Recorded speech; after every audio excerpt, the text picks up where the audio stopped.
तो क्वेश्चन क्या है, प्रीवियस ईयर नीट है, conversion of glucose to glucose 6 phosphate, the first irreversible reaction of glycolysis is catalysed by. अब क्या बोलोगे, अनम्यूट करके आप आंसर दे सकते हो। एक्सोकाइनेज। Hexokinase, very good. ये आपका जो है मेरे ख्याल से करेक्ट आंसर होगा। नीचे आंसर चेक कर लेते हैं, आंसर सी है, very good. Next question, respiratory quotient RQ value of tripalmitin is. ये नीट 2019 का क्वेश्चन है। ट्राइपाल्मिटिन के बारे में मैं आपको एक बात बता दूं, ये फैट होता है। अब आप आंसर देने की कोशिश कीजिए, वेरी क्विक, 30 सेकंड में एक क्वेश्चन सॉल्व होना चाहिए, तब आप स्पीड मैच कर पाओगे। 2.7 0.7। वेरी गुड, 0.7, क्योंकि फैट का जो मैंने आपको बताया हुआ है कि फैट का आप मिरर इमेज कर लो एफ का, तो ऐसा 7 टाइप में आ जाता है। तो 0.7 जो है वो बेसिकली करेक्ट आंसर है। यस, करेक्ट आंसर इज सी।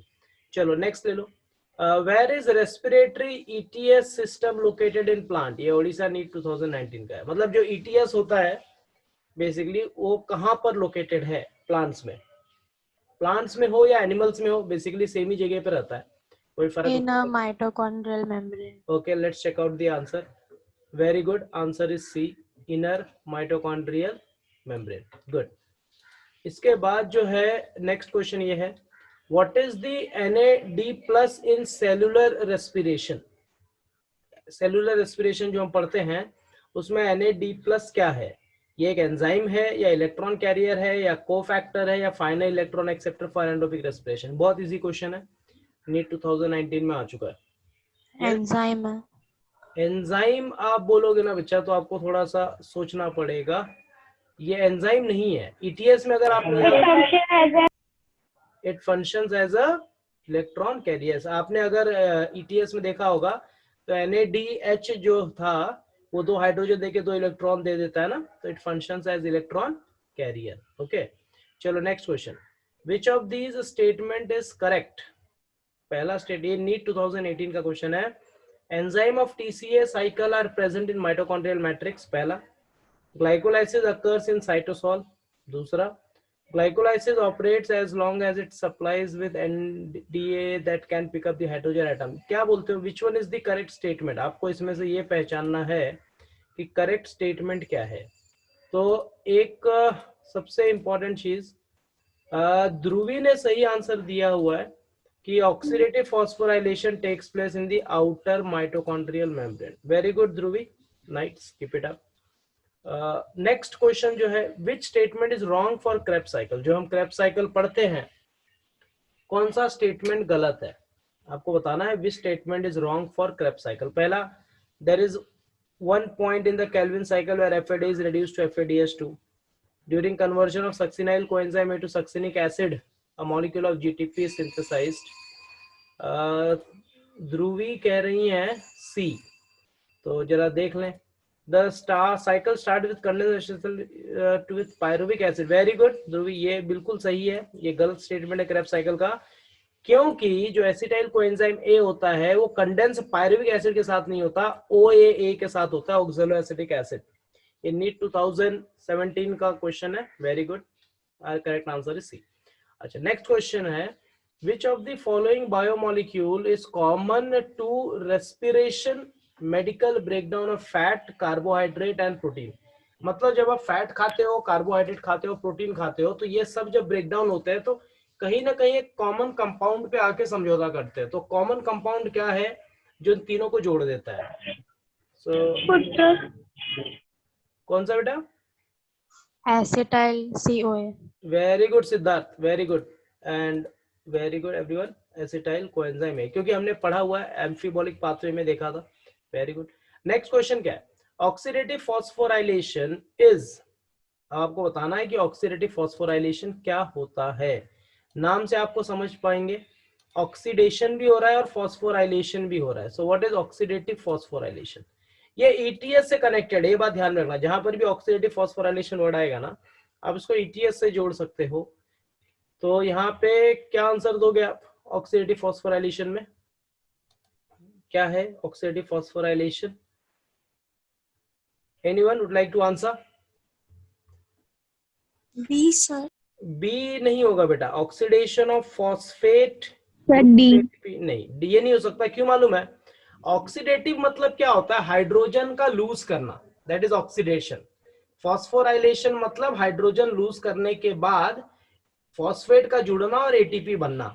तो अगर आपको याद हो, हमने ईटीएस में पढ़ा हुआ है कि जब NaDH2 टूटता है और हाइड्रोजन निकलता है, इलेक्ट्रॉन निकलता है, तो फाइनली वो इलेक्ट्रॉन के मूवमेंट मतलब फॉस्फोराइलेशन होता है, एटीपी सिंथेसिस होती है। तो यहाँ पर जो सही आंसर होगा वो होगा आंसर डी।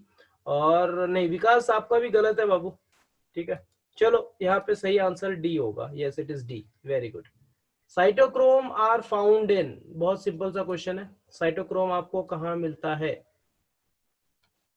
साइटोक्रोम की बात हो रही है, साइटोक्रोम कहाँ मिलता है? Cytochrome, yes, put it in the chat box if you want to put the answer, but it's very easy.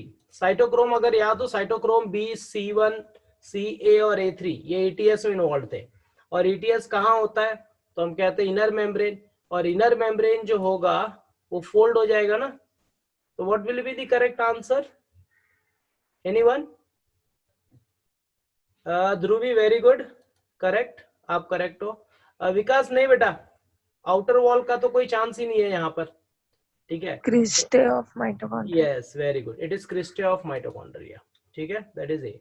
चलो next, in which of the following process carbon dioxide is not released? आप ऐसा एक process बताइए जहां पे carbon dioxide नहीं निकलता। ये नीट 2014 का क्वेश्चन है। देखो एरोबिक रेस्पिरेशन प्लांट।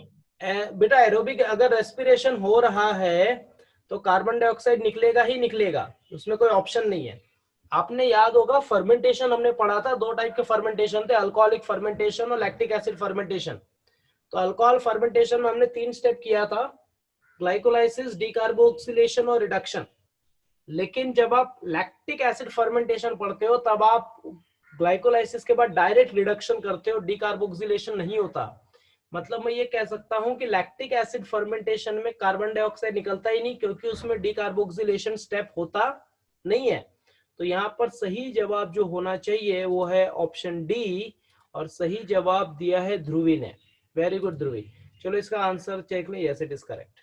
चलो next, which of the following metabolite is the common to respiration mediated breakdown of fats, carbohydrates and proteins? फिर से इजी क्वेश्चन है, नीट 2013। मतलब देखो कितने बार रिपीट हुआ है ये क्वेश्चन, एक बार पहले भी आ चुका है, ये वापस आ रहा है। फैट, कार्बोहाइड्रेट और प्रोटीन्स में कॉमन क्या है पाथवे? कॉमन बताइए आप इसमें से, जो तीनों आकर के एक जगह पे मिल जाते हैं। Yes, anyone would like to answer this? It's very easy question, क्योंकि उसके बाद ही वो क्रेब्स साइकिल में एंटर करते हैं। सही जवाब दिया है चंचल ने, चंचल ने नहीं, इशिता ने दिया हुआ है, फिर प्रिया गुप्ता ने दिया है, very good. The correct answer is B, that is acetyl coenzyme A. Dhruvi ने भी सही आंसर दिया।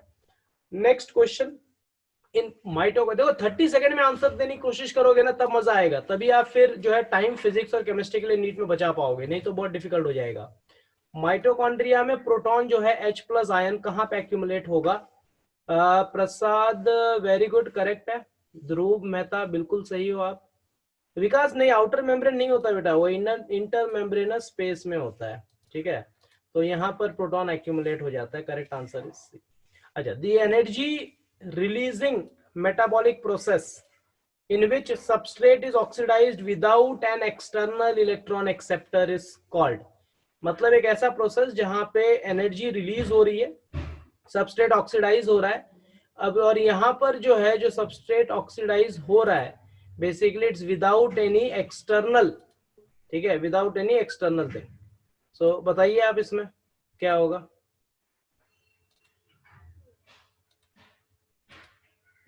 विदाउट एनी एक्सटर्नल, ठीक है, इलेक्ट्रॉन एक्सेप्टर। तो यहाँ पे जो है ना, एक्सटर्नल इलेक्ट्रॉन कैरियर की जरूरत नहीं है। तो देखो एक बात याद रखना, अगर एरोबिक रेस्पिरेशन होगा तो पक्का एक्सटर्नल इलेक्ट्रॉन कैरियर लगेगा ही लगेगा। एनारोबिक रेस्पिरेशन में नहीं लगता। तो अगर एनारोबिक रेस्पिरेशन में नहीं लग रहा है तो मैं यहाँ पर एनारोबिक में क्या आंसर दे सकता हूँ? फर्मेंटेशन। फर्मेंटेशन जो है वो एनारोबिक है, क्योंकि अब यहाँ पे इलेक्ट्रॉन की बात हो रही है, इलेक्ट्रॉन एक्सेप्टर, मतलब यहाँ पे ईटीएस नहीं होगा। तो फर्मेंटेशन ही एक ऐसा स्टेप है जहाँ पे ईटीएस नहीं होगा, चाहे फोटो रेस्पिरेशन हो चाहे एरोबिक रेस्पिरेशन हो चाहे ग्लाइकोलाइसिस हो, वो चीजें वहां पर होंगी। तो यहाँ पे सही जवाब होना चाहिए answer B, that is correct. अच्छा, नेक्स्ट जो है बेसिकली ये आप ले लीजिए, aerobic respiratory pathways approximately termed. Aerobic respiration को आप क्या कह सकते हो? It's very easy answer actually. Yes, फटाफट आंसर बोलिए। Aerobic respiration, very good Dhruv भी, वेरी गुड। हम एरोबिक रेस्पिरेशन को एम्फीबोलिक पाथवे कहते हैं क्योंकि कार्बोहाइड्रेट, फैट्स और प्रोटीन्स तीनों ही यूज होते हैं फॉर रेस्पिरेशन। चलो नेक्स्ट क्वेश्चन देख लेते हैं। Chemiosmotic hypothesis, chemiosmotic hypothesis, coupling hypothesis of oxidative phosphorylation proposes that ATP is formed because, अब आपको बताना है, देखो केमी ऑस्मोटिक हाइपोथेसिस अगर आपको दिमाग में है, पिक्चर क्लियर है कि कैसे प्रोटॉन का मूवमेंट होता है कॉम्प्लेक्स 5 के थ्रू, एटीपी सिंथेस के थ्रू, और एटीपी सिंथेसाइज होता है, अगर ये आपको क्लियर होगा ना तब आप आराम से बता पाओगे इसका सही आंसर क्या होगा। बेसिकली ये बोल रहा है कि जो एटीपी बनता है वो किसकी वजह से बनता है। तो आप बताइए इसका answer, if you are sure for the answer. एक सेकंड रुकिए, जरा चैट में देख लें। चंचल, वेरी गुड बेटा, चंचल ने सही आंसर दिया हुआ है। और कोई आंसर करना चाहेगा? मैं उससे पहले आंसर रिलीज करूं। Dhruvi again correct, very good, very good. कुछ बच्चे बहुत अच्छा कर रहे हैं, ठीक है, अच्छा लगता है जब पढ़ाने के बाद बच्चे आंसर देते हैं। तो एक प्रोटॉन ग्रेडियंट डेवलप होता है, एक्चुअली इन्होंने प्रोटीन डाल रखा है, ये प्रोटीन नहीं होगा, ठीक है, स्पेलिंग एरर है। एक प्रोटॉन ग्रेडियंट डेवलप हो जाता है अक्रॉस द इनर मेम्ब्रेन, और जब ये प्रोटॉन ग्रेडियंट डेवलप होता है तो H प्लस आयन मूव करता है। तो दो जन ने सही आंसर दिया, चंचल एंड ध्रुवी। चलो next question. The overall goal of glycolysis, Krebs cycle and electron transport system is the formation of, क्या गोल है, मतलब क्यों ग्लाइकोलाइसिस होता है, क्यों क्रेब्स साइकिल होता है, क्यों ETS होता है, क्या बनाना चाहते हैं वो लास्ट में। तो आप इसका आंसर दीजिए। तो ये बहुत इजी है एक्चुअली। ध्रुव वेरी गुड, ध्रुव का करेक्ट है, ठीक है। नेक्स्ट कोई और आंसर करना चाहेगा? नहीं चंचल, गलत, ये नहीं होगा। देखो जब आप शुगर आंसर बोलते हो ना, एक्चुअली शुगर तो टूट रहा है प्रसाद, ए भी नहीं होगा। एक लार्ज ऑक्सीडेशन रिएक्शन हो ही नहीं सकता। अगर एक झट से बड़ा रिएक्शन होगा ना प्रसाद, तो क्या होता है कि इतनी हीट जनरेट होगी कि वो सेल जल जाएगा, वो चीज नहीं होती है। तो यहाँ पर सही आंसर जो है ध्रुवी, कोमल, ध्रुव, आप लोगों ने सही आंसर दिया, प्रिया गुप्ता ने भी सही आंसर दिया हुआ है, कोमल ने भी सही आंसर दिया हुआ है। वो है एटीपी जो है, it is released in small stepwise unit, धीरे धीरे छोटे छोटे टुकड़ों में रिलीज होता है। That is what you need to know. So correct answer is D. अच्छा, अब ये देखो, all enzyme of TCA are located in the mitochondrial matrix except one which is located in inner mitochondrial membrane in eukaryotes and in cytosol in prokaryote। अगर आपको याद हो, मैंने आपको बोला हुआ है, एक जो है माइटोकॉन्ड्रियल मार्कर एंजाइम था जो मतलब साइटोप्लाज्म से माइटोकॉन्ड्रिया में जाएगा और वहां से एक्सचेंज होता है। प्रोकैरियोट्स के साइटोप्लाज्म में भी ये मिलता है। तो आप बताइए इसमें से कौन सा है? It's very easy. TCA cycle की बात हो रही है, option C, option C, succinate dehydrogenase. Okay, let's look at the answer, देखते हैं अगर आंसर सही रहा तो। वेरी गुड, नाइस आंसर बच्चा, बिल्कुल सही दिया आपने। How many ATP molecule could maximally be generated from one molecule of glucose if complete oxidation of 1 mole of glucose to carbon dioxide and water yields 686 kilocalorie। और यहाँ पे बोला गया है कि जो एक ATP टूटने पे जो एनर्जी निकल रही है वो है 12 किलो कैलोरी। एक ATP टूट रहा है, 12 किलो कैलोरी की एनर्जी निकल रही है। तो out of 686 kilo calorie how much energy will be obtain. So it's very simple, basically just यहाँ पे आपको करना क्या है, यू जस्ट डिवाइड 686 बाय 12, और अगर आप 686 बाय 12 डिवाइड कर दोगे तो what answer you will get, option D, that is 57। Nice. Next, during which stage in the complete oxidation of glucose are the greatest number of ATP molecule formed from ADP, मतलब कौन से step में सबसे ज्यादा ATP बनता है? It's very simple. सबसे glycolysis, glycolysis में बेटा सिर्फ 2 ATP बनता है, बनता 4 है लेकिन 2 ATP यूज हो जाता है। Out of 4 ATP formed 2 ATP is used up, so ultimately you get only 2 ATP in glycolysis। तो ग्लाइकोलाइसिस की तो कहानी खत्म होगी, यहाँ पे है नहीं। तो क्रेब्स साइकिल भी इलेक्ट्रॉन नहीं होगा, ट्रांसपोर्ट चेन। क्रेब्स साइकिल भी नहीं होगा बेटा, बिकॉज क्रेब्स साइकिल में खाली जीडीपी टू जीटीपी 2 बनता है। So you have the ultimate logic, you have the ultimate logic, and that ultimate logic is nothing but it is option, क्या होगा, D. yes. So the correct answer here is option D, that is electron transport chain. तो यहाँ पर सही जवाब D है। चलिए, इन glycolysis भेज सकते हो ग्रुप में, क्या बेटा, ये कोई एमसीक्यू आप ग्रुप में भेज सकते हो। बेटा ये ड्राइव पर है, भेज पाना मुश्किल होगा, बट मैं प्रैक्टिस, मेरे टेलीग्राम पे जाओगे ना तो आपको यहाँ पे काफी मिल जाएंगे, ठीक है। तो सर आंसर्स भी है। हाँ हाँ, सब कुछ है, सब कुछ है अलॉन्ग विद सर पर वहाँ बहुत ढूंढना पड़ता है, अपना बहुत सारे नोट्स डाले। सर्च पे जाके चैप्टर सर्च करो ना, क्यों यहाँ वहां भटक रहे हो। सर्च पे जाके आप चैप्टर सर्च करो, it's as simple as that. जब आप टेलीग्राम पे जाओगे तो वहां पे सर्च ऑप्शन होता है, सर्च करो, मिल जाएगा। In glycolysis during oxidation electrons are removed by, electron कैसे निकलते हैं ड्यूरिंग ग्लाइकोलाइसिस। तो यहाँ पे यस प्रसाद ने सही आंसर दिया है, ध्रुव ने सही आंसर दिया है, यहाँ पे आंसर है NAD+, याद रखना इस बात को। The correct answer here is NAD+, okay, so that is C, very good. अच्छा, अल्कोहल फर्मेंटेशन, ध्यान देना, इन अल्कोहल फर्मेंटेशन क्या होता है बेसिकली, इसमें से कौन सा स्टेप होता है आपको ये बताना है, ठीक है। अल्कोहलिक फर्मेंटेशन याद है, सबने पढ़ा हुआ है, पहला ग्लाइकोलाइसिस होता है, फिर डीकार्बोक्सिलेशन होता है, फिर रिडक्शन होता है। तो आप क्या बोलोगे अल्कोहल में, ट्राइफॉस, देखो यहाँ पे जो है सही जवाब जो होगा वो होगा ऑप्शन ए, क्योंकि triphosphate is the electron donor while acetaldehyde is the electron acceptor. क्योंकि एट द एंड जो है इलेक्ट्रॉन जो NADH वाला हाइड्रोजन होता है कौन एक्सेप्ट कर लेता है, वो पायरुविक एसिड जब जाता है ना तो एसिटाल्डिहाइड बन जाता है डीकार्बोक्सिलेशन के बाद। तो एसिटाल्डिहाइड इज इन्वॉल्व, एसिटाल्डिहाइड वो लेगा और फाइनली जो है वो अल्कोहल में कन्वर्ट होता है। यहाँ पे सही आंसर होगा option A. In which one of the following do the two names refer to one, in which of the following do the two refers to one, आप बताइए। ये मतलब ये दोनों का एक ही मतलब हो रहा है, दोनों का एक ही मतलब हो रहा है। बी, ध्रुव करेक्ट है, सी नहीं है। ट्राइकार्बोक्सिलिक एसिड साइकिल और citric acid cycle is same, ठीक है।